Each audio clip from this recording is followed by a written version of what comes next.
The Democratic National Convention address in 1984, 2 days after Mario's keynote address on July 18th of 1984 in San Francisco, California, USA. Presenter Jesse Jackson. Tonight, we come together bound by our faith in a mighty God, with genuine respect and love for our country, and inheriting the legacy of a great party, the Democratic Party, which is the best hope for redirecting our nation on a more humane, just, and peaceful course. This is not a perfect party. We're not a perfect people. Yet we are called up to a perfect mission. Our mission: to feed the hungry, to clothe the naked, to house the homeless, to teach the illiterate, to provide jobs for the jobless, and to choose the human race over the nuclear race.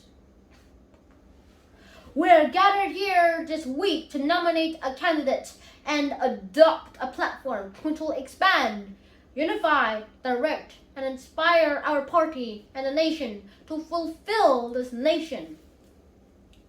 My constituency is the desperate, the damned, the disinherited, the disrespected, and the despised.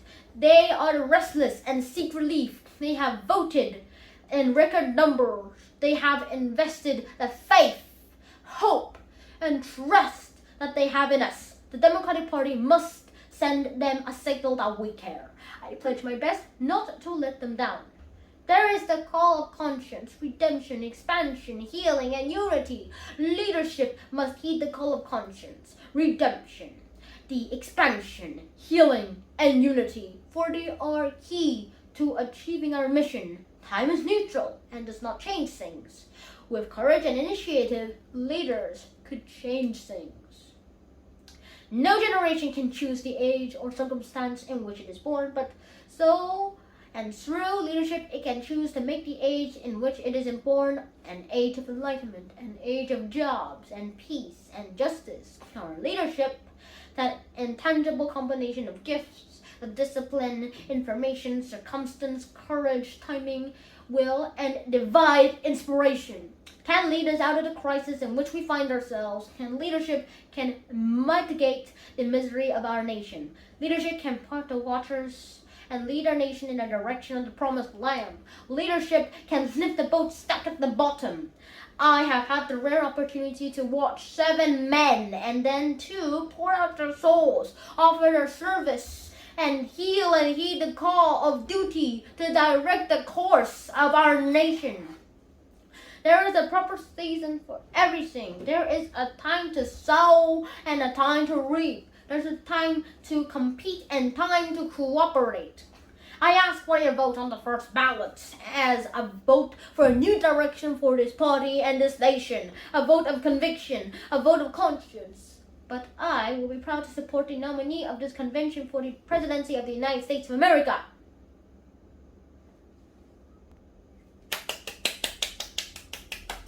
Thank you. I have watched the leadership of our party develop and grow. My respect for both Mr. Mondale and Mr. Hart is great. I have watched them struggle with the crosswinds and crossfires of being public servants, and I believe they will both continue to try to serve us faithfully. I am elated by the knowledge that for the first time in our history, a woman, Geraldine Ferraro, will be recommended to share us on our ticket. Throughout this campaign, I've tried to offer leadership to the Democratic Party and the nation. If in my high moments I have done some good, offered some service, shed some light, healed some wounds, rekindled some hope, or stirred someone from apathy and indifference, or in any way along the way helped somebody, then this campaign has not been in vain. For friends who loved and cared for me, and for a God who spared me, and for a family who understood, I am eternally grateful. If in my low moments, in word, deed, or attitude, through some error of temper, taste, or tone, I have caused anyone discomfort, created pain, or revived someone's fears, that was not my true self. If there was occasion to make a grape turned into a raisin and my joy bell lost its resonance, please forgive me. Charge it to my head and not to my head. My head, so limited in its finitude, my heart, which is boundless in its love for the human family. I am not a perfect servant. I am not a public servant. I am a public servant which is boundless in its love for the human family and doing my best against the odds. As I develop and serve, be patient. God is not finished with me yet. This campaign has taught me much. That leaders must be tough enough to fight, tender enough to cry, human enough to make mistakes, humble enough to admit them, strong enough to absorb the pain, and resilient enough to bounce back and keep on moving. For leaders, the pain is often intense. But you must smile through your tears and keep moving with the faith that there is a brighter side somewhere. I went to see Hubert Humphrey 3 days before he died. He had just called Richard Nixon from the dying bed, and many people wondered why. And I asked him, he said, "Jesse, from this vantage point, the sun is setting in my life. All the speeches, the political conventions, the crowd, and the great fights are behind me now. And in a time like this, you are forced to deal with your irreducible essence, forced to grapple with that which is really important to you and what I've concluded about life," Hubert Humphrey said. "When all is said and done, we must forgive each other and redeem each other and move on." Our party is emerging from one of its most hard-fought battles for the Democratic Party's presidential nomination in our history. But our healthy competition should make us better, not bitter. We must use the insight, wisdom, and experience of the late Hubert Humphrey as the balm for the wound in our party, this nation, and the world. We must forgive each other, redeem each other, regroup, and move one. Our flag is red, white, and blue, but our nation is a rainbow. Red, yellow, brown, black, and white. And we're all precious in God's sight. America is not like a blanket. One piece of unbroken cloth, the same color, the same texture, the same size. America is more like a quilt. Many patches, many pieces, many colors, many sizes, all woven and held together by a common thread. The white, the Hispanic, the black, the Arab, the Jew, the woman, the Native American, the small farmer, the business person, the environmentalist, and the peace activists, the young, the old, the lesbian, the gay, and disabled make up the American quilt. Even in our fractured state, all of us count and fit somewhere. We have proven that we can survive without each other, that we have not proven that we can win and make progress without each other. We must come together. From Fannie Lou Hamer in Atlantic City in 1964 to the Rainbow Coalition in San Francisco today, from the Atlantic to the Pacific, we have experienced pain but progress. As we ended the American apartheid laws, we got public accommodations, we secured voting rights, we obtained open housing as young people got the right to vote. We lost Malcolm, Martin, Richard, Bobby, John, and Viola. The team that got us here must be expanded, not abandoned. 20 years ago, tears welled up in our eyes as the bodies of Schwerner, Goodman, and Chani were dragged from the drafts and the depths of our river in the Mississippi. 20 years later, our communities, black and Jewish, are in anguish, anger, and pain. Feelings have been hurt on both sides. There is a crisis in communications. Confusion is in the air. But we cannot afford to lose our way. We may agree or agree to disagree on issues. We must bring back stability to these tensions. We are co-partners in a long and rich religious history. The Judeo-Christian traditions, many blacks and Jews have a shared passion for social justice at home and peace abroad. We must seek a revival of the spirit inspired by a new vision and new possibilities. We must return to the higher ground. We are bound by Moses and Jesus, but also connected with Islam and Muhammad. With all of these great religions, Judaism, Christianity, and Islam, were all born and revealed in the holy city of Jerusalem. We are bound by Dr. Martin Luther King and Rabbi Abraham Heschel, crying out from their graves for us to reach common ground. We are bound by the shared blood and shared sacrifices. We are much too intelligent, much too bound by our Judeo-Christian heritage, much too victimized by racism, sexism, militarism, anti-Semitism, much too certain as historical scapegoats to go undivided from one from another. We must turn from finger pointing to clasped hands.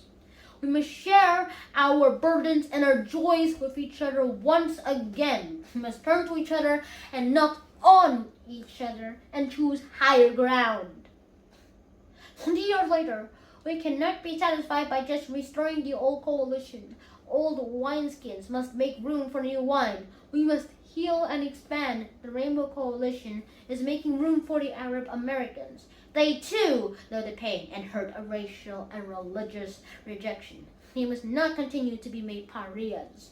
The Rainbow Coalition is making room for the Hispanic Americans who this very night are living under the threat of the Simpson-Mazzoli bill, and farm workers from Ohio who are fighting the Campbell Soup Company with boycotts to achieve legitimate workers' rights.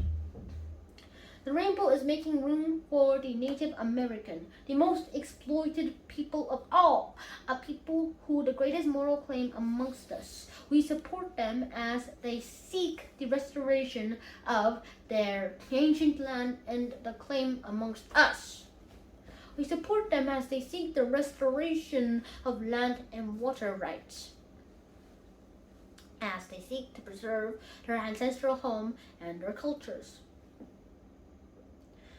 They can never receive a fair share for all they have given us. They must finally have a fair chance to develop their great resources and to preserve their people and their children.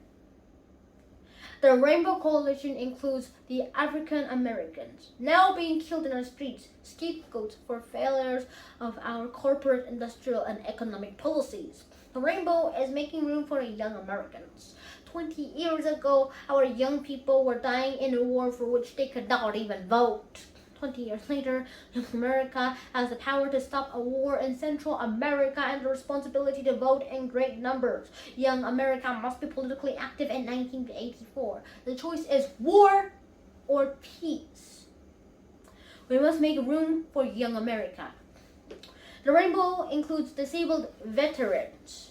The color scheme fits in their rainbow.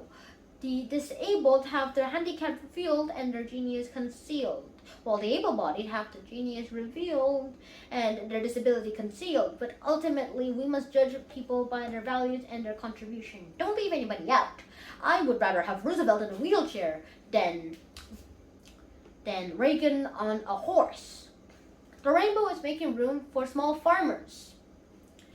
They have suffered tremendously under the Reagan regime. They will have either received 90% of parity or 100% of charity. We must address to their concerns and make room for them. The Rainbow includes lesbians and gays. No American citizens ought to be denied equal protection from the law.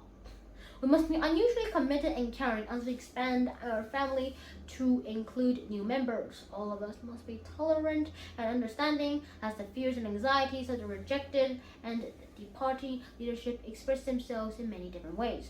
Too often what we call hate as if it were some deeply rooted philosophy or strategy is simply ignorance, anxiety, paranoia, fear, and insecurity.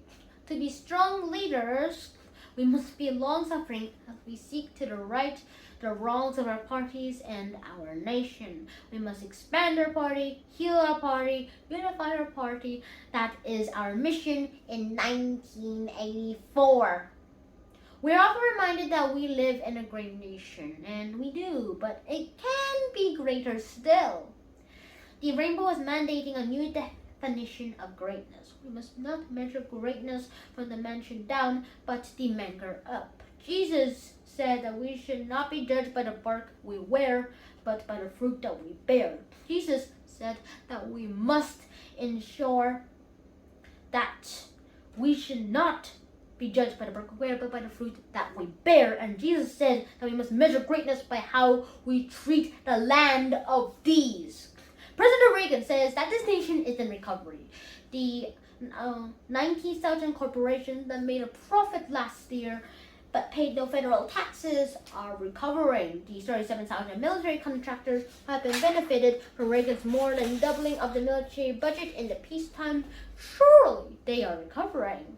The big corporations and the rich individuals who received the bulk of a 3-year multi-billion tax cut from Mr. Reagan are recovering, but no such recovery is under the way for at least of these. Rising tides don't lift all boats, particularly those stuck at the bottom. For the boats stuck at the bottom, there's a misery index. The administration has made life more miserable for the poor. Its attitude has been contemptuous. Its policies and programs have been cruel and unfair to the working people. They must be held accountable in November for the increasing infant mortality among the poor. They must be held accountable in November for increasing infant mortality among the poor.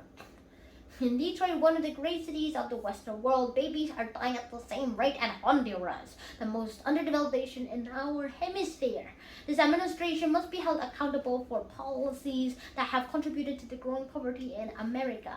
There are now 34 million people in poverty. 15% of our nation, 23 million are white, 11 million black, Hispanic, Asian, and others, mostly women and children. By the end of this year, there will be 41 million people in poverty. We cannot stand idly by. We must fight for a change now. Under this regime, we look at the Social Security. The 81 budget cuts include 9 permanent Social Security benefit cuts totaling $20 billion over 5 years. Small businesses have suffered under the Reagan tax cuts. Only 18% of total businesses' tax cuts went to them, 82% to big businesses. Healthcare under Mr. Reagan has already been sharply cut. Education under Mr. Reagan has been cut 25%. Under Mr. Reagan, there are now 9.7 million female-head families. They represent 16% of all families. Half of all of them are poor. 70% of all poor children who live in a house heated by a woman where there is no man. Under Mr. Reagan, the administration has cleaned up only 6 of 546 top priority topics and toxic waste dumps. The farmer's real net income was only about half its level in 1979. Many say that the race in November will be declared and decided in the South. President Reagan is depending on the conservatives of the South to return him to office. But the South, I tell you, is unnaturally conservative. The South is the poorest region in our nation and therefore the least to conserve. In his appeal to the South, Mr. Reagan is trying to substitute flags and prayer cloths for foods and clothing in education, healthcare, and housing. Mr. Reagan will ask us to pray, and I believe in prayer. I have come to this way by the power of the prayer, but then we must watch false prophecy. He cuts energy assistance to the poor, cuts breakfast programs from children, cuts lunch programs from children, cuts job training from children, and then says to the empty table, "Let us pray." Apparently, he is not familiar with the structure of a prayer. You thank the Lord for the food that you are about to receive, not the food that you just left. I think that we should pray, but don't pray for the food that left. Pray for the man that took the food to leave. We need a change. We need a change in November. Under Mr. Reagan, the misery index has risen for the poor. The danger index has risen for everybody. Under this administration, we've lost the lives of our boys in Central America and in the Hollandas, in Canada, in Lebanon, and the nuclear standoff in Europe. Under this administration, 1/3 of our children believe they will die in the cause of a nuclear war. The danger index is increasing in the world. All the talk about the defense against Russia, the Russian submarines are closer and the missiles are more accurate. We live in a world tonight more miserable and a world more dangerous. While Reaganomics and Reaganomics is talked more often, so often we miss the real meaning. Reaganism is a spirit, and Reaganomics represents the real economic facts of life. In 1980, Mr. George Bush, a man with reasonable access to Mr. Reagan, did an analysis of Mr. Reagan's economic plans. Mr. George Bush concluded that Reagan's plan was voodoo economics. He was right. Third party candidate John Anderson said a combination of military spending, tax cuts, and a balanced budget by 84 would be accomplished with a blue smoke and mirrors. They were both right. Mr. Reagan talks about a dynamic recovery. There's some measure of recovery. 3.5 years later, unemployment has inched just below when he took office in 1981. There are still 8.1 million people officially unemployed, 11 million working only part-time. Inflation has come down, but let's analyze for a moment who has paid the price for the superficial economic recovery. Mr. Reagan curbed inflation by cutting consumer demand. He cut consumer demand with conscious and callous fiscal and monetary policies. He used the federal budget to deliberately induce unemployment and curb social spending. He then weighed and supported tight monetary policies of the Federal Reserve Board to deliberately drive up interest rates. Again, to curb consumer demand created through borrowing. The unemployment reached 10.7%. We experienced skyrocketing interest rates. Our dollar inflated abroad. There were record bank failures, record farm foreclosures, record business bankruptcies, record budget deficits, and record trade deficits. Mr. Reagan brought inflation down by deliberating and destabilizing our economy and disrupting the family life. He promised in 1981 and in 1980 a balanced budget. But instead, we now have a record $200 billion budget deficit. Under Mr. Reagan, the cumulative budget deficit for his 4 years is more than the sum total of the deficits from George Washington to Jimmy Carter combined. I tell you, we need a change. How is he paying for these short-term jobs? Reagan's economic recovery is being financed by the deficit spending, $200 billion a year. Military spending, a major cause of this deficit, is projected over the next 5 years to be nearly $2 trillion and will cost about $47 for every tax-paying family. When the government borrows $200 billion annually to finance the deficit, this encourages the private sector to make its money off or interest rates as opposed to the development and economic growth. Even money abroad, we don't have enough money domestically to finance the debt, so that we are now borrowing money abroad from foreign banks, governments, and financial institutions. $40 billion in 1993, $70 billion in 1984, 40% of our total, over $100 billion, 50% of our total in 1985, and by 1989 it is projected that 50% of all individual income taxes will be going just to pay for interest on those debts. That the United States used to be the largest exporter of the capital, but under Mr. Reagan will quite likely become the largest debater of the nation. About 2 weeks ago, on July 4th, we celebrated our Declaration of Independence, yet every day, supply-side economics is making our nation more economically dependent and less economically free. 5 to 6% of our gross national product is now being eaten up with President Reagan's budget deficits. To depend on the foreign military powers to protect our national security would be foolish, making us dependent and less secure. Yet, Reaganomics has us increasingly dependent on foreign economic sources. This consumer-led but deficit finance recovery is unbalanced and artificial. We have a challenge as democrats to prove our way out. Democracy guarantees opportunity, not success. Democracy guarantees the right to participate, not a license for either a majority or a minority to dominate. The victory for the Rainbow Coalition in the platform debates today was not whether we won or lost, but that we raised the right issues. We could afford to lose the vote. Issues are non-negotiable. We could not afford to avoid raising the right questions. Our self-respect and our moral integrity were at stake. Our heads are perhaps bloody, but not bowed. Our back is straight. We can go home and face our people. Our vision is clear. When we think on this journey from slave ship to championship, that we have gone from the planks of the boardwalk in Atlantic City in 1964 to fighting to help right the planks, the platform in San Francisco in 84, there is a deep and abiding sense of joy in our souls in spite of the tears in our eyes. Though there are missing planks, there is a solid foundation upon which to build. Our party can win. But we must provide hope, which will inspire people to struggle and provide a good plan that shows a way out of our dilemma and that leads that way. In 1984, my heart is made to feel glad because I know there is a way out. Justice.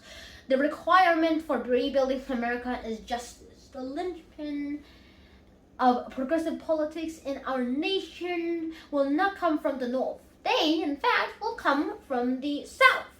That is why I argue over and over again. We look from Virginia all around Texas. There's only one black congressman out of 115. 19 years later, we're locked out of Congress, the Senate, and the governor's mansion. What does this large black majority of men do? Why do I fight to win the second primaries and fight gerrymandering and the annexation and at-large elections? Why do we fight over that? Because I tell you, you cannot hold someone in the ditch unless you will linger there, then over them. Unless you linger there. If you want a change in this nation, you enforce that Voting Rights Act. We'll get 12 to 20 black, Hispanic, female, and progressive persons from the South. We can save the cotton, but we've got to fight the boll weevils. We've got to make a judgment. We've got to make a judgment. It is not enough to hope the era will pass. How can we pass ERA? If blacks vote in great numbers, progressive whites win. It's the only way progressive whites win. If blacks vote in great numbers, Hispanics win. When blacks, Hispanics, and progressive whites win and vote, women win. When women win, children win. And when women and children win, workers win. And when we all come up together, we must come up together. Thank you. For all of our joy and excitement, we must not save the world and lose our souls. We should never short-circuit enforcing the Voting Rights Act at every level. When one of us rises, all of us will rise. Justice is the way out. Peace is the way out. We should not act as if nuclear weaponry is negotiable and debatable. In this world in which we live, we dropped a bomb on Japan and felt guilty. But in 1984, other folks have also got bombs. This time, if we drop the bomb 6 minutes later, we too will be destroyed. It's not about dropping the bomb on somebody. It's about dropping the bomb on everybody. We must choose to develop minds over guided missiles and think it is out and fight that it is out. It's time for a change. Foreign policy must be characterized by mutual respect, not by the gumbo diplomacy, big stick diplomacy, and threats. Our nation at its best feeds the hungry. Our nation at its worst, will mine the harbors of Niagara. At its worst, will try to overthrow the government. At its worst, will cut aid to the American education and increase the aid to El Salvador. At its worst, our nation will cut aid and deport the ships with South Africa. And now that's a moral disgrace. That's a moral disgrace. It's a moral disgrace. We look at Africa. We cannot be just focused on apartheid and the Southern Africa. We must fight for the trade with Africa and not just aid to Africa. We cannot stand idly and say we will not relate to Nicaragua unless they have elections there. And then embrace military regimes in Africa, overthrowing democratic governments in Nigeria and Liberia and the Ghana. We must fight for democracy all around the world and play the game by one set of rules. Peace in this world. Our present formula for peace in the Middle East is inadequate. It will not work. There are 22 nations in the Middle East. Our nation must be able to talk and act and influence all of them. We must build upon Camp David and measure human rights by one yardstick. In that region, we have too many interests and too few friends. There is a way out. Jobs. Put America back to work. When I was a child growing up in Greenville, South Carolina, the Reverend Sample used to preach every so often a sermon relating to Jesus. And he said, if I lift it up, I'll draw all men unto me. I didn't quite understand why it meant when I was a little wee child, but I understand a little better now. If you rise up the truth, it's magnetic. It has a way of drawing people. With all this confusion in this convention, the bright lights and parties and big fun, we must raise up this simple proposition. If we lift up a program to feed the hungry, they'll come running. If we lift up a program to study war no more, our youth will come running. And we lift up a program to put America back to work and an alternative to welfare and despair, they will come working. If we cut the military budget without cutting our deficits and use that money to rebuild the bridges and put steel workers back to the work and use that money to provide jobs for our cities and use that money to build schools and pay teachers and educate our children and build hospitals and then train doctors and train nurses, the whole nation will come running toward us. And as I leave you, we vote in this convention and get ready to go back across the station in a couple of days. In this campaign, I've tried my best to be faithful to my promise. I lived in old barrios, ghettos, and reservations and housing projects. I have a message for our youth. I challenge them to put hope in their brains and not dope in their veins. I told them that, like Jesus, I too was born in a slum. But just because you were born in a slum doesn't mean that the slum wasn't born in you. And you can rise about it if you set your mind toward it. I told them in every slum that there are two sides. When I see a broken window, that's the slummy side. Train some youth to become a glacier. That's the sunny side. When I see a missing brick, that's the slummy side. Train someone, a child in a union, to become a brick mason and build. That's the sunny side. When I see a missing door, that's the slummy side. Train some youth to become a carpenter. That's the sunny side. And when I see the vulgar words and hieroglyphics of destitution on the walls, that's the slummy side. Train some youth to become a painter or an artist. That's the sunny side. We leave this place looking for the sunny side because there's a brighter side everywhere. I'm more convinced than ever that we can win.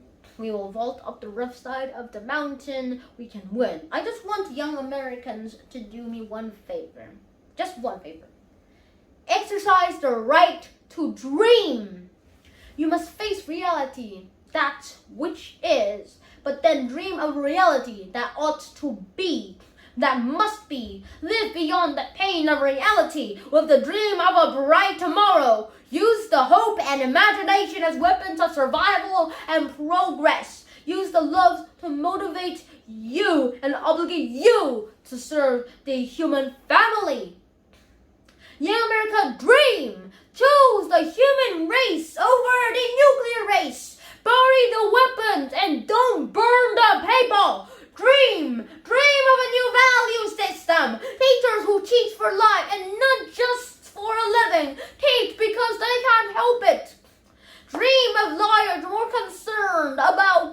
justice than a judgmentship. Dream of doctors more concerned about public health than the personal wealth. Dream of preachers and priests who will prophesy and not just profiteer. Preach and dream. Our time has come. Our time has come. Suffering breeds character. Character breeds faith. In the end, faith will not disappoint. Our time has come. Our faith, hope, and dreams will prevail. Our time has come. Weeping has endured for nights, but now joy cometh in the morning. Our time has come. No grave can hold our body down. Our time has come. No lie can live forever. Our time has come. We must leave the racial battleground and come to the economic common ground and the moral higher ground. America, our time has come. We come from disgrace to amazing grace. Our time has come. Give me your tired. Give me your poor. Give me your huddled masses who yearn to breathe free, and come November, there will be a change because our time has come. Thank you, everyone.